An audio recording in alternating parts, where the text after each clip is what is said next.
Mortal Kombat has one hell of a legacy, a game I grew up with and played despite not being old enough to play it. The franchise is without a doubt still one of the most loved around thanks to its brutal and graphic fatalities and brilliant violence. After the success of Mortal Kombat 9, this Mortal Kombat has a lot to live up to. Unfortunately, where it's stronger than its predecessor in some areas, in others it's simply lacking. Mortal Kombat 10's story clocks in at around 3.5 hours, a lot shorter than the previous outing. There's fewer fights, less interesting moments, and as a whole, Mortal Kombat 10's story is not as good as the previous game. The pacing and structure are nowhere near as strong. The story does introduce newcomers like Jackie Briggs, the daughter of Jax, Cassie Cage, Sonya and Johnny's daughter, Takeda, Kenshi's son, and Kun Jin, who's Kung Lao's relative. These are the new additions to the games and the new protagonists. And the game also introduces a few others like Erin Black, who's a gunslinger, Devora, who's a crazy insect lady, Farah Tor, who's a crazy child and beast, and Kotal Khan, who's technically some kind of sun god. Some have interesting movesets and they are all fun to play as, and my favourite being Devora, which I'd argue is the best newcomer by far. Sadly, the characters aren't utilised very well, and out of the bunch, Devora shines brightest in the campaign while others simply lack on-screen presence.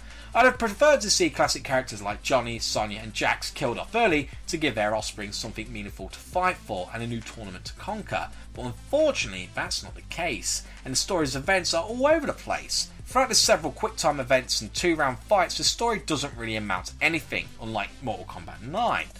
It feels half-baked. While some of the cutscene fights were fun to watch, I do plenty of that during the game. Any time for a decent story just went out the window. While I understand Mortal Kombat is not a game to be bought for its story alone, after the success of the previous game, I expected something just as enjoyable, if not better. Sadly, that is not the case. Another disappointment is the lack of classic characters. To give you an idea who's missing, here's a short list, and keep in mind they were all in the previous game. Rain, Baraka, Sindel, Shiva, Sector, Cyrax, Smoke, Noob Saibot, Cyber Sub-Zero, Striker, Kabul, Nightwolf, Jade, Scarlet and Shang Tsung, who is very dead. However, in a mind-numbing twist, a great number of these characters are in the campaign. You even fight Rain, Baraka and Sindel, yet they aren't playable. Others appear as mere filler, which seems like a cop-out after how well Mortal Kombat 9's story integrated everyone. It almost seems like an in-game advertisement for future DLC. Despite some of these characters are supposed to be dead, they are brought back by Quan Chi's power. It doesn't make sense to leave huge fan favourites out like this, and the fact that some of them are in-game, especially the ones with movesets, really annoyed me. It seemed like a slap in the face, and it really does feel like I'm playing some kind of in-game advert for future DLC. It doesn't stop there with DLC either. You can now buy easy fatalities for $4.99, so you can do them by a simple button press. This used to be a cheat code back on Mortal Kombat Trilogy, and it's not like they're that hard to pull off either. It seems like a bizarre addition to microtransactions, and I'm surprised they haven't just asked you to pay another $9.99 so you can press X to beat the game. But wait, they have. For $14.99, you can unlock all the Crypt collectibles, rendering that part of the game completely pointless. Why?